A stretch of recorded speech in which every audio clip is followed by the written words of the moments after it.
क्या union leader वगैरह ऐसे सब मतलब नाम सुनते हैं ना हम लोग। तो लीडरशिप इस वर्ड में पावर लगता है ना, मतलब एक कुछ तो पावर है अपने पास, बराबर। हाँ, जब इसमें पावर होता है तो इसमें एक जेंडर बायस भी आता है। लीडर के साथ मतलब हमें क्या लगता है कि लीडर्स कौन होते हैं, ज्यादातर मतलब पुरुष ही हो गए ना, उसमें वहां में एज आ जाता है, बराबर, उनके पास एक्सपीरियंस रहता है। तो यहाँ पे एक जेंडर बायस को अगर देखते हैं हम, तो उससे अगर हम यूथ को सामने लाते हैं, अगर यूथ लीडरशिप, तो यूथ ये जो वर्ड है इसमें एक तरह की भाषा की राजनीति है।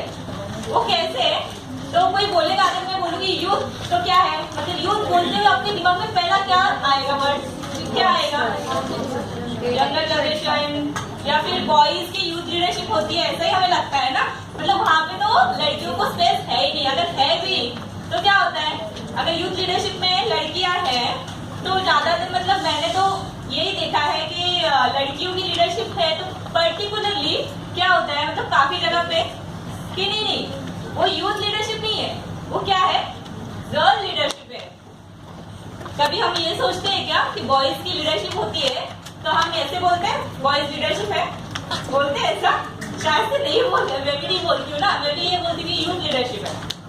बट यहाँ पे जेंडर बायस को अगर तोड़ते हुए मैं राही के बारे में बोलूंगी, तो राही एक ऐसा यूथ प्लेटफॉर्म है जो अनुभूति ने हमें दिया है, जहाँ पे यूथ मिलके अपने मतलब एक्सपीरियंस शेयर करते हैं और जो सोसाइटी में जो चल रहा है करंट इश्यू है उसके ऊपर मतलब चर्चा होता है, डिबेट होता है।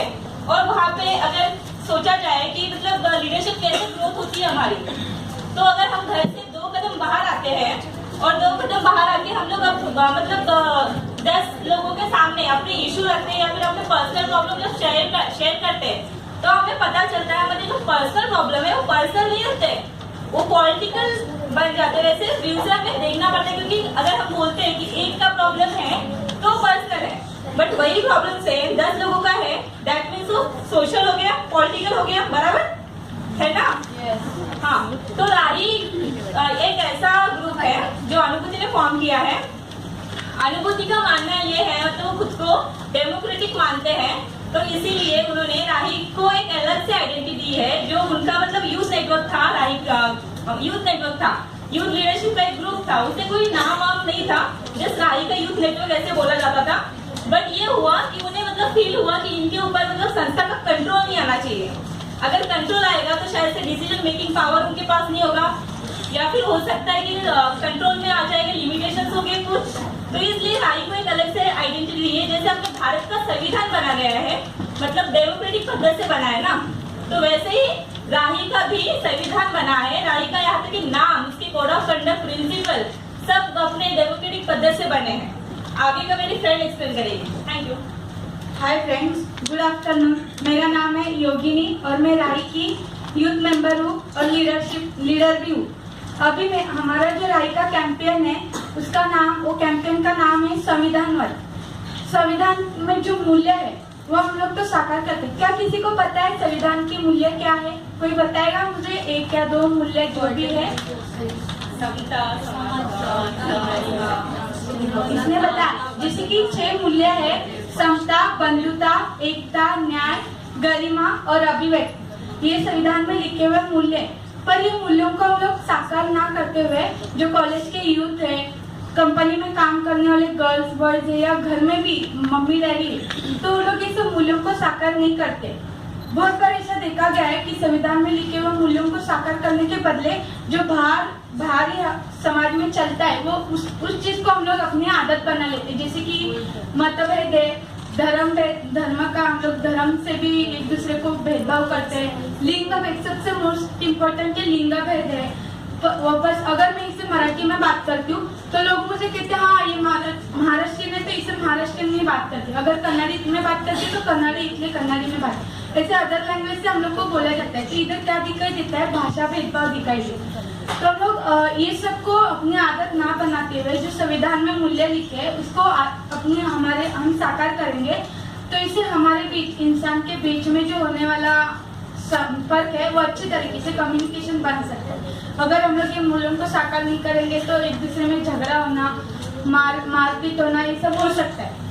तो जैसे कि अभी मेरे घर में है, देखते हैं हम लोग बहुत बार कि समाज में जाते हैं हम लोग जब विजिट में या किधर भी जाते हैं तो देखते हैं कि लड़की को एक टाइम तक ही घर पे आना है, लड़का कितने भी टाइम तक घूम सकता है, ये सब लड़कों के हम लोग देखते हैं। पर हम लोग को अगर संविधान के मूल्यों को हम लोग स्वीकार कर पाएंगे तो इक्वालिटी हो पाएगी, लड़का और लड़की एक समान जी पाएंगे। जैसे कि लिखा है समता और एकता और न्याय, तो दोनों को न्याय भी मिलेगा और समान हक भी मिलेगा। तो बहुत बार देखा जाता है समाज में अगर लड़की स्कार्फ डालती तो स्कार्फ कौन पहनता है पता है? किसको पता है? तो मुसलमान लोग ही स्कार्फ पहनते हैं ऐसा कहा जाता है, पर नहीं ना, अगर धूप लगते है तो हम लोग भी स्कार्फ पहनते, तो क्या मैं मुसलमान हूँ? नहीं ना। तो इधर भी क्या दिखाई देता है, भाषा और धर्म के ऊपर से लोग जो कि संविधान के मूल्यों को ना साकार करते हुए अपने संविधान के मूल्य बना लेते खुद के मन के। तो मैं यही बताना चाहूंगी कि हम लोग अगर संविधान के मूल्यों पर जाएंगे तो उसको साकार करें। बस अभी मैं एक नारा लगाऊंगी, आप सब मेरे पीछे से बोलना है, हम संविधानवादी, हम संविधानवादी, हम संविधानवादी, हम संविधानवादी। Thank you. आगे का जैसे कि योगी ने, मेरी फ्रेंड ने कहा कि हम सब संविधानवादी हैं, हम सब संविधानवादी है, बराबर। वैसे संविधान ने हमें हमारा और एक राइट दिया है जो जिसे हम मोस्ट ऑफ बोलेंगे तो सेक्सुअल राइट जिसे कहते हैं। वो अगर पता होगा आपको तो नहीं, मतलब ज्यादा गर्ल्स को नहीं पता उसके बारे में, क्योंकि वो सेक्सुअल राइट है तो सेक्स के बारे में तो नहीं कोई ज्यादा ये नहीं करता। ओके, तो हम लोग ने जो है अनुभूति के साथ मिलके हम लोग ने राही ने शरीर संवाद अभियान थ्रू हम आपको बताने वाले हैं कि सेक्सुअल राइट एक्चुअली क्या है।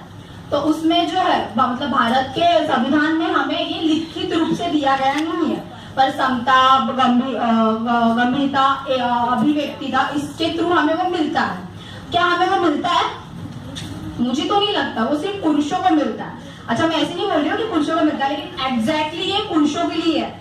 आप कभी ऐसा देखा कोई लड़की बोलती है मेरे को सेक्स फील हो रहा है? नो, क्योंकि वो अगर हाँ होता है यार, नॉर्मल है, अगर बॉयज को होता है तो हम गर्ल्स को भी हो सकता है, क्यों हम लोग इंसान नहीं है ना। तो मतलब अगर वो फील करेंगे गंदी लड़की है या वॉट एवर, कुछ भी कमेंट्स कर सकते हैं। तो मैं सोचती हूँ क्यों है ये, अगर बॉयज कर सकते हो हम लोग भी कर सकते हैं। मतलब बोलना चाहूंगी कि इसकी शुरुआत जो है बचपन से हो जाती है। मतलब स्टार्टिंग में हमारे माता पिता मतलब मम्मी पापा कि हमारे मानसिक पीरियड आ जाते हैं उसके बाद से कि घर के बाहर निकलना, दुपट्टा लेके निकल, किससे बात करनी है, ऐसे क्यों हंस रही है, ऐसे क्यों बैठी है, मतलब ये सारे हम लोग छोटी छोटी बातें हैं जो बचपन से सिखाई जाती है। तो ये भी उसका ही एक पार्ट है कि सेक्सुअल क्यों हमारे बॉडी पे हम लोग का कुछ ये नहीं है कि मुझे क्या पहनना है, मुझे कैसे चलना है, किससे फ्रेंडशिप करनी है, ये सब नहीं बोल सकती हूँ। तो फिर मतलब उसके बाद शादी, फिर हस्बैंड और उसके पति के फैमिली का बोझा आ जाता है। तो पल्लू लो, घर के चार दीवारी में रहो, चूल और मतलब बोला गया तर सगळं घर आणि हे काय. त्याच्यानंतर येतं सगळ्यात मोठं म्हणजे उसके बाद जो आता है सबसे बड़ा कुटुंब नियोजन. उसका सारा बोझ स्त्री के शरीर पे डाल देते हैं कि तुझे ही करना है. मतलब अगर अनचाही प्रेगनेंसी हो गई तो गोलियां तुझे खानी है या फिर अबॉर्शन तुझे करवाना है. अगर अभी नॉर्मल जो बेसिक चल रहा है वो है प्रॉपर्टी. आपको पता ही होगा प्रॉपर्टी के बारे में. अच्छा, आपको एक बात बताओ, अगर आपके शरीर के बाहर में हाथ में या कहीं कुछ लग जाए तो ब्लड निकलता है ना, तो तांबे का प्रॉपर्टी अगर आपके बॉडी के अंदर पेट में गर्भाशय में डालते हो तो क्या गारंटी कि वो कुछ इफेक्ट नहीं करेगा? होगा ना. अगर हाथ में लगता है तो ब्लडिंग आता है, समझ में आता है, अंदर कैसे समझ में आएगा? कुछ समझेगा? नहीं समझेगा. तो उसके लिए मतलब मैं नहीं चाहूँ, मतलब सरकार भी बहुत प्रचार कर रहे हैं कि नहीं प्रॉपर्टी लगाओ, 2 साल के लिए 4 साल के लिए बच्चे मतलब कुटुंब नियोजन हो जाएगा ये सब. लेकिन उसके क्या इफेक्ट है कि क्या प्रॉब्लम हो रही है वो भी बताना चाहिए सरकार ने, जो कि वो नहीं बताते क्योंकि उनका हेतु है कुटुंब नियोजन, बच्चे का मुंह, यही है. तो मैं मतलब बोलना चाहूंगी कि गोली या प्रॉपर्टी लगाने से अच्छा कॉन्डम है ना, हम लोग वो यूज कर सकते हैं ना, वो इजिली यूज भी होता है और इजिली ये भी होता है. तो मैं एक मतलब मेरी दीपादी ने एक उदाहरण दिया था, मतलब जो मैं शॉर्ट में बोलूंगी कि समझो मैं और मेरा पार्टनर हम ट्रैवल कर रहे हैं, तो ट्रैवल करते समय पार्टनर को उल्टी हो रही है, तो क्या करना चाहिए? उल्टी हो रही है तो कोई बताएगा? उसे बोलना चाहिए थैली, मतलब थैली में उल्टी करना. अच्छा, थैली में